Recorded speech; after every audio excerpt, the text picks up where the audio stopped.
Hello guys, welcome back to the Mansi vlog. कैसे हैं आप सभी लोग।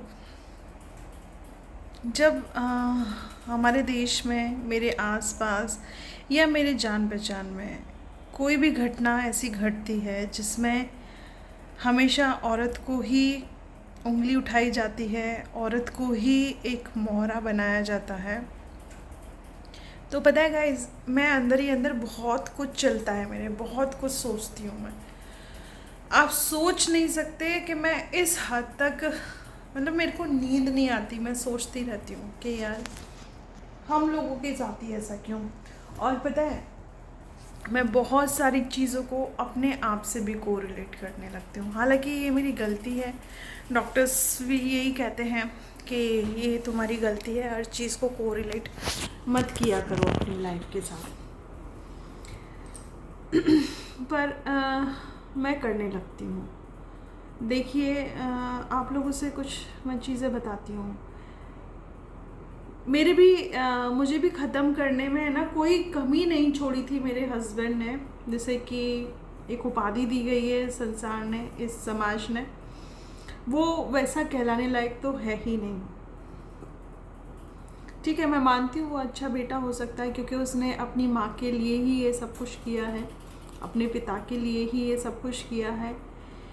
लेकिन उस श्रवण कुमार को ये तो पूछो कि भाई, तुझे जब श्रवण कुमार ही बनना था तो तू किसी को ब्याह के क्यों लाया था अपने घर। इस इंसान ने मेरे को, मतलब मेरे हर ख्वाब को, मेरी हर इच्छा को इतना लहूलुहान किया है ना, मेरी आत्मा को इतना ख़त्म किया है ना, कि मैं अपना दुख आप लोगों के सिवाय किसी से नहीं रो सकती। क्योंकि मैं मम्मी पापा के सामने रोऊंगी तो मेरे मम्मी पापा मुझसे डबल रोएंगे, क्योंकि किसी के भी मम्मी पापा होना, वो ये सब कुछ बर्दाश्त नहीं कर पाते।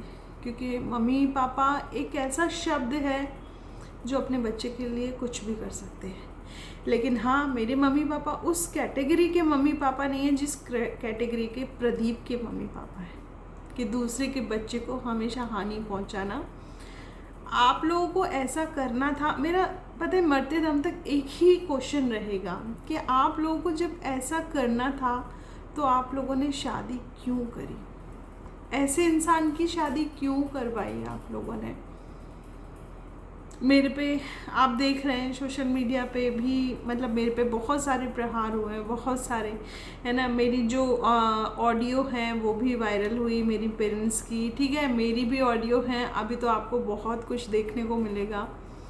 मेरी भी कहीं ना कहीं से वो ऑडियोज़ वगैरह, जबकि वो सब फेक है, सब फेक है, मैं आप लोगों को बताऊँ, ठीक है। तो चीज़ें हैं ना, और इसको कोर्ट ने भी माना है कि ये फेक है। जब तक कोई भी इंसान, हम मतलब दो लोग हैं, हम जब तक आपस में दोनों लड़ेंगे नहीं, दोनों साइड की बराबरी नहीं होगी, तब तक वो फाइट नहीं होती, ठीक है। कोई एक इंसान चुप है और एक इंसान बोले जा रहा है तो वो सी चीज़ें भी नहीं होती। तो मेरे केस में क्या है, अब एक नया मुख मोड़ने वाला है। अब एविडेंस पे आ गया है, गवाहियाँ होंगी, तो इसके माँ बाप इतनी सारी मतलब चीज़ों को तैयार कर रहे हैं ना गवाहियों के लिए, कि मैं कैसे सुनाऊँ आप लोगों को, ठीक है। तो बहुत सारी चीज़ें हैं, उनको मैं रिवील करूँगी, मतलब सोशल मीडिया पे उन रिकॉर्डिंग्स को भी डालूँगी। लेकिन मेरे साथ इतना अभद्र व्यवहार हुआ है ना, शायद ही किसी मैरिड औरत के साथ हुआ होगा। और यूँ हो कि मैंने ही किया, मैंने ही ये किया, मैंने ही वो किया। 1 मिनट, किसी का कॉल आना। इन लोगों ने अपनी बेटी तक को नहीं छोड़ा, कुकू को भी मारने की कोशिश करी। और अभी भी पता है, इन लोगों को मैं कुकू को दे दूँ ना, तो कहते हैं ना कि बच्चे को प्यार में ले लेके जहर का प्याला पिला देंगे, तो ये उन्हीं लोगों में से हैं। मैं इसलिए अपनी बेटी को इन लोगों से दूर रखती हूँ। आप लोग कहते हैं ना कि आप उसको मिलाओ, पापा से मिलाओ, ये वो, मैं अपने साथ इसको कोर्ट में लेके जाती हूँ। वो इंसान इसको प्यार से देखता नहीं है, प्यार से एटलीस्ट, चलो ऐसा नहीं है कि हम लोग दूर दूर खड़े रहते हैं, जब हमारी सुनवाई होती है तो हम पास में भी खड़े रहते हैं। कभी भी इस इंसान ने उस बच्ची के सर पे यूं हो कि यूं हाथ रख दिया हो कि इधर उधर ले जा रही हो तो कुछ वो हो, बस उस दिन इसने छीनने की कोशिश की। तो उस चीज़ को मैंने अभी डाला है पुलिस में, और पुलिस भी मुझे कुछ ज़्यादा कार्रवाई करती हुई नहीं दिख रही, तो मैं आगे भी एक्शन लूँगी। और मैं बहुत सारे बड़े बड़े नेताओं को ट्वीट करूँगी इस चीज़ को, क्योंकि ये जो हो रहा है ना मेरे साथ गाइस, इसमें मैं आप लोगों को बताऊँ, मेरे मरने में कोई कमी नहीं है।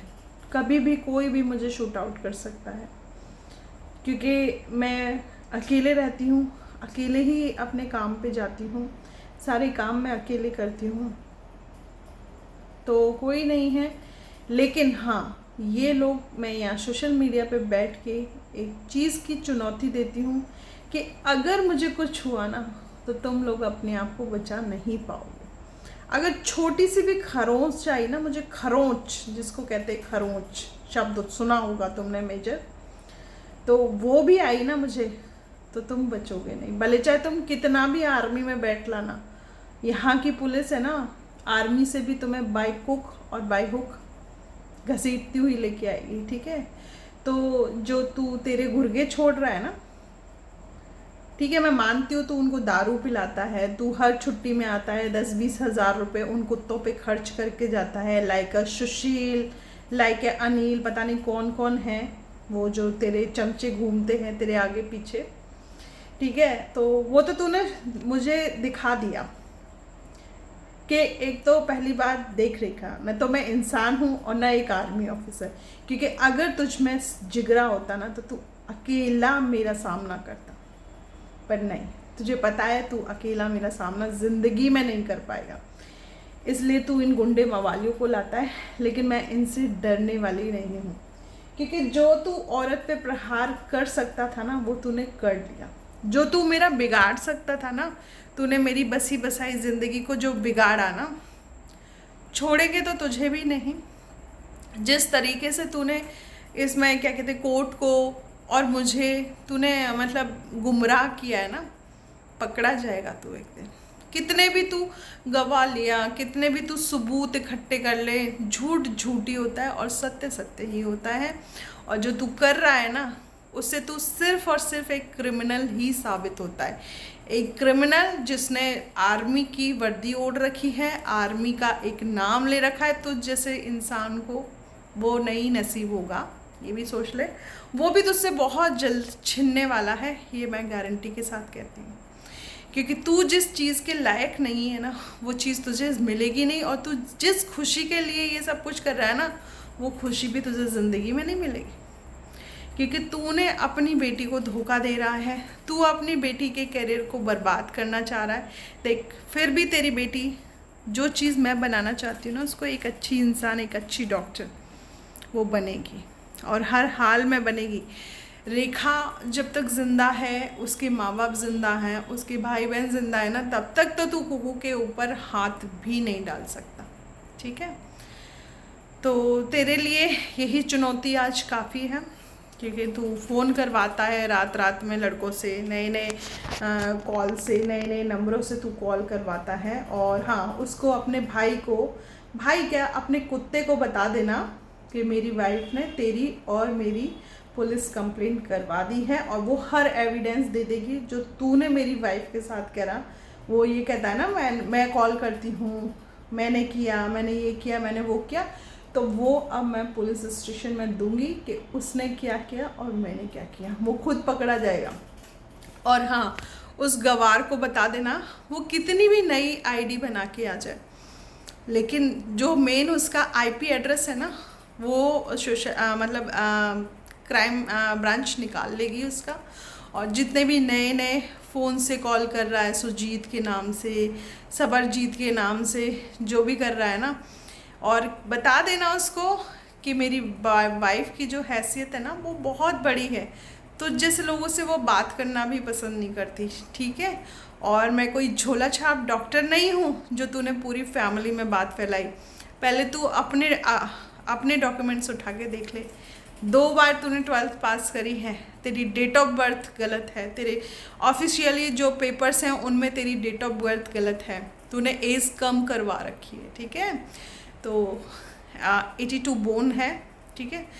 इस बात को जितना दबा सके ना तो दबाने की कोशिश कर, लेकिन मैं डॉक्यूमेंट भेज दिए गए हैं तेरी AFT में, तो तू अब वहाँ जवाब देना उसका कि तू कितना एज का है और तूने किस एज में जॉब को ज्वाइन किया है, ठीक है। तू सबको गुमराह कर सकता है, लेकिन मैं तेरी बीवी हूँ, तू मुझे गुमराह नहीं कर सकता, ठीक है। और रही बात इज़्ज़त, इज़्ज़त तो मैं ज़िंदगी भर तेरी नहीं करूँगी, इस बात को याद रख।